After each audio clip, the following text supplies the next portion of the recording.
So why might it be a good idea to use AI to modify MQL5 files? Well, actually I have a hello world file here and it just said hello world. Then I wanted the AI to do some modifications and I wanted it to output the time and the weekday. It went through a few iterations and finally I was able to compile this file. This is how it looks right now.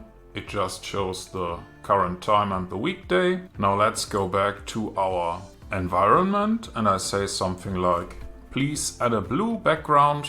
We get some suggestions here, which we can apply to the current file. Here is the new code. We also have a nice command.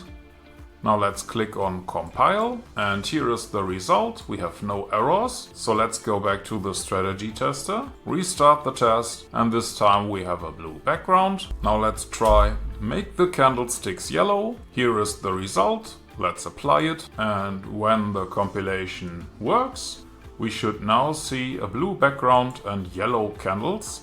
It looks a little bit more like green, but when we zoom in, we actually can see that all candle bodies are yellow.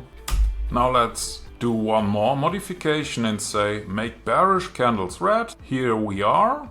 Let's apply and accept the changes for the file. And after we are done with the recompilation, we should now see red bodies for bearish candles. And this is how you can use AI to modify your MQL5 code.